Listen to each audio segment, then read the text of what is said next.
Salut à vous mes frères et sœurs dans le glorieux nom de notre Seigneur Jésus-Christ. J'espère que vous allez bien, j'espère que tu vas bien. En tout cas, moi je vais très bien par la grâce du Seigneur Jésus-Christ.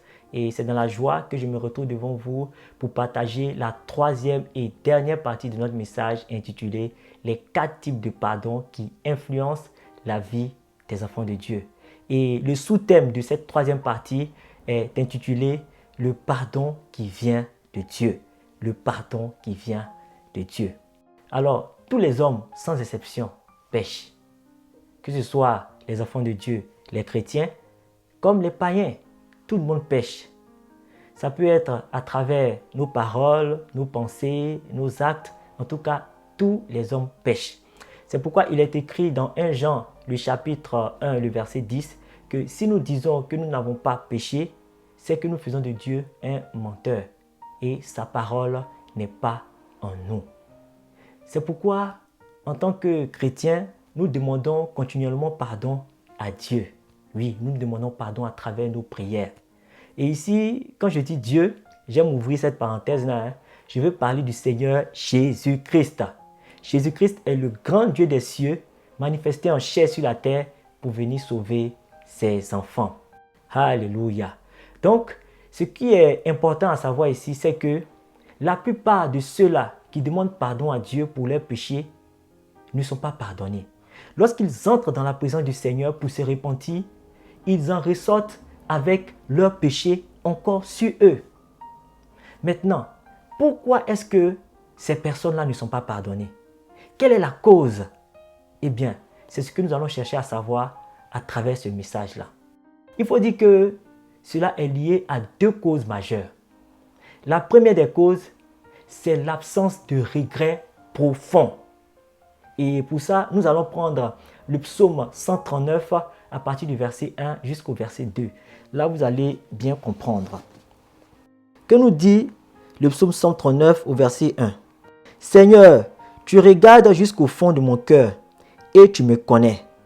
Tu sais quand je m'assois et quand je me lève. Longtemps à l'avance, tu sais ce que je pense. » Amen. Comme je l'ai dit, c'est l'absence de regret profond. Lorsqu'une personne s'agenouille devant le Seigneur pour lui demander pardon, vous devez savoir que le Seigneur examine le cœur de cette personne. Et le plus souvent, le Seigneur retrouve l'amour du péché qu'il a fait chuter dans le cœur de cette personne. Oui, il y a des personnes qui ont toujours l'amour du péché qui les a fait trébucher, qui les a fait chuter, qui les a fait rétrograder. Lorsqu'ils sont en train de demander pardon au Seigneur, ils ne regrettent pas profondément. Ils ne regrettent pas profondément.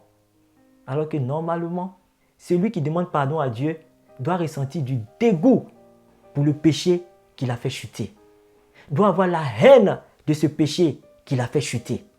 Mais le plus souvent, certaines personnes se disent « Oh, bon, on va pécher et puis on va demander pardon à Dieu et puis le Seigneur va nous pardonner. » Alors que non, ce n'est pas comme ça.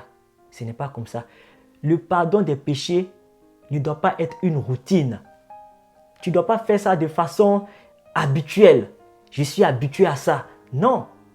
Ça doit être un moment spécial. Un moment où tu décides vraiment de répandre ton cœur devant le Seigneur. Où tu décides vraiment de laisser ce pourquoi même tu es en train de lui demander pardon. D'abandonner véritablement ce pourquoi tu es en train de lui demander pardon. Si ce n'est pas le cas, dis-toi que dans 1 semaine, dans 2 semaines, tu vas te remettre encore devant le Seigneur. Tu vas t'agenouiller encore à nouveau pour lui demander pardon. Et cela n'aboutira à rien. C'est pourquoi mes frères, mes sœurs, je voudrais vous inviter à faire cette prière pendant vos moments de repentance. Demandez à Dieu de façonner votre cœur de telle sorte que ce cœur-là haïsse le péché. Dieu aime exaucer ce genre de prière. Il aime exaucer ce genre de prière. C'est important, mes frères. Donc, voici la première cause qui fait que la plupart des gens ne sont pas pardonnés. Parce qu'il y a l'absence de regret profond, l'absence de regret véritable. Donc là, maintenant, nous allons voir la seconde cause. Ce qui fait que les personnes, des gens, les chrétiens, s'agenouillent et pour finir, même après avoir demandé pardon, ne sont pas pardonnés. Il s'agit de l'absence d'attitude adéquate, c'est-à-dire la façon dont tu démontres, la façon dont tu manifestes le regret pendant tes moments de repentance, pendant les moments où tu demandes pardon, comment est-ce que tu te comportes? C'est très important aux yeux de Dieu. Pour ça, nous allons prendre 1 Roi, le chapitre 21, à partir du verset 27 jusqu'au verset 29. Ici, il faut savoir que, voilà, je dois situer le contexte. Il s'agit d'Akab, un des rois d'Israël. Il a convoité une parcelle de terre d'un des habitants de son royaume nommé Naboth.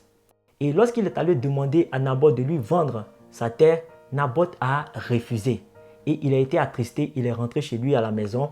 Et quand il est arrivé à la maison, il a rencontré sa femme. Sa femme lui a demandé, mais pourquoi tu es attristé et tout? Et il a expliqué. Et sa femme a fomenté un complot afin que Naboth puisse mourir pour que son mari récupère la terre de ce monsieur-là, de cet homme-là. Et le complot a marché. Et Naboth est mort. Et Akab a récupéré la terre de cet homme-là. Et quand Dieu a vu cela, il a envoyé son serviteur Élie pour qu'il puisse vraiment confronter Akab et lui donner la sanction qui va avec. Donc, lorsque Élie est arrivé devant Akab, c'est là maintenant que nous allons lire le verset pour voir ce qui s'est passé. Quand Akab entend les paroles d'Élie, parce que Élie l'a condamné véritablement, il déchire ses vêtements et il met un habit de deuil et il jeûne. Il garde cet habit pour dormir et il marche très lentement. Le Seigneur s'adresse à Élie et lui dit, « Tu vois comme Akab s'est abaissé devant moi? Parce qu'il s'est abaissé devant moi, je n'enverrai pas le malheur sur sa famille pendant sa vie. Je l'enverrai quand son fils sera roi. » Tellement l'attitude d'Akab a touché le cœur de Dieu qu'il a épargné Akab. Mais c'est qui Akab? C'est qui? Parmi les rois d'Israël, il n'y a pas un seul qui atteint le niveau de Akab en termes de désobéissance à l'Éternel, en termes de blasphème, en termes même d'abomination. Il n'y a pas un. Il n'a pas son pareil. Mais tellement l'acte qu'il a posé a touché le cœur de Dieu, le Seigneur a décidé de l'épargner. C'est très important la façon dont celui qui demande pardon se comporte. La façon dont il se comporte, la façon dont il exprime le regret, cela compte aux yeux de Dieu. Amen. Nous allons prendre le deuxième verset. Il s'agit de Luc 18, à partir du verset 10 jusqu'au verset 14. Là, c'est le Seigneur Jésus-Christ même qui parle. Il parle d'un pharisien. Il a raconté comme ça l'histoire d'un pharisien et d'un collecteur d'impôts qui sont entrés dans le temple pour demander pardon à Dieu par rapport à leurs péchés. Voilà. Donc, Luc 18, on va commencer à partir du verset 9 pour que vous puissiez bien saisir. Certains croyaient être justes et ils méprisaient tous les autres. Pour eux, Jésus raconte cette histoire. Deux hommes vont au temple pour prier. L'un est pharisien, l'autre est employé des impôts. Le pharisien se met devant. Voici comment il prie dans son cœur.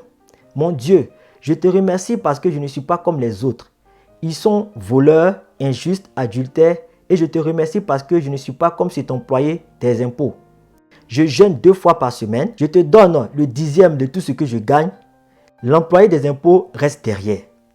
Voilà, ça c'est à son tour maintenant de prier. Il ne veut même pas lever les yeux vers le ciel, mais il se frappe la poitrine pour demander pardon et il dit, « Mon Dieu, aie pitié de moi, je suis un homme pécheur. » Jésus ajoute, « Oui, je vous le dis, l'employé des impôts rentre chez lui et Dieu le considère comme une personne juste. » Vous voyez l'attitude de l'employé des impôts. Tous deux avaient péché, lui et le pharisien. Mais ce qui a fait la différence, c'est le fait qu'il se soit vraiment rabaissé. Il a abaissé la tête, il n'osait même pas lever la tête vers le ciel. Et il se frappait la poitrine pour demander pardon à Dieu. Il se frappait la poitrine. Et au final, il a été justifié. Tout ça pour vous dire quoi?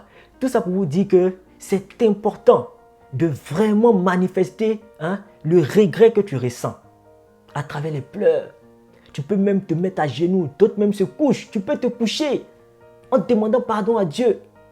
Cela va toucher le cœur du Seigneur et tu seras véritablement pardonné. Je vais vous raconter le témoignage d'un frère en Christ. Cela s'est passé il y a plus de 20 ans dans notre église à Abidjan. Ce frère-là était encadreur. dans une retraite spirituelle que l'Église avait organisée. Voilà, il encadrait des personnes, c'était une retraite mixte. Il y avait les hommes, il y avait les femmes. Et ce frère-là a séduit une sœur et il a eu des rapports intimes avec cette sœur-là dans la retraite, pendant la retraite. Et après, la sœur, prise de remords, elle est allée vraiment avouer cela. Donc le frère a été convoqué à la base, au siège. Quand il est arrivé là-bas, c'est le prophète même qui l'a reçu dans la cour. Et il lui a dit, frère, on n'a jamais vu ça dans l'église. On n'a jamais vu ça. Ce que tu as fait là, c'est inédit.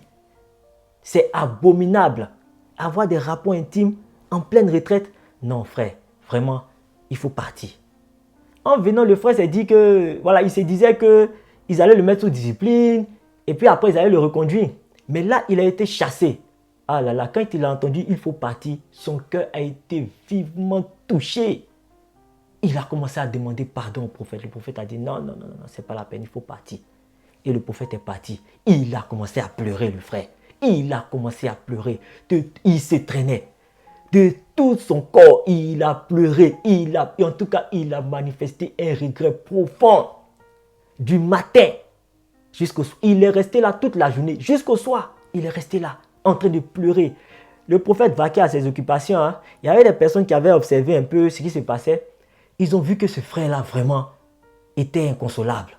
Donc, ils ont appelé le prophète pour lui dire, ah, prophète, vraiment, c'est vrai que le frère était excommunié, mais là, il est en train de manifester un niveau de regret jamais vu.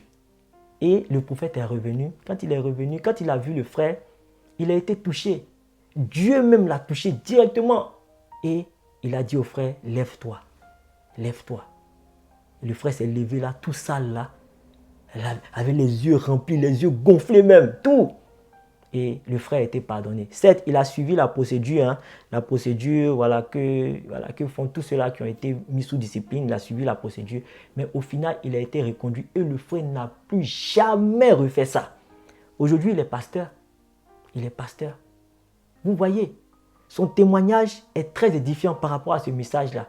Pourquoi? Parce que ce frère-là, il a allié regret profond plus attitude adéquate. C'est-à-dire l'attitude qu'il fallait pour démontrer qu'il regrettait véritablement. Et c'est ce que nous devons faire vis-à-vis de Dieu. Lorsque nous nous prosternons, lorsque nous nous mettons à genoux devant le Seigneur, c'est ce que nous devons faire. Comme conclusion, je dirais comme ça que chacun de nous doit prendre vraiment au sérieux les moments de repentance. Au sérieux en nous investissant corps et âme. Cœur et âme. Afin que le Seigneur nous pardonne véritablement.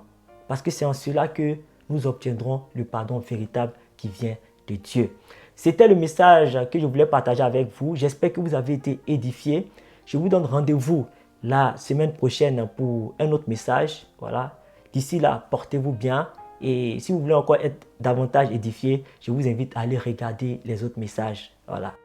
En arrière. Voilà, allez regarder et vous serez davantage édifiés. Que Dieu vous bénisse. Et quel que soit ce qui vous est arrivé, quel que soit ce qui vous arrive en ce moment, quel que soit ce qui vous arrivera, gardez toujours la foi en Jésus-Christ. Allez, au revoir.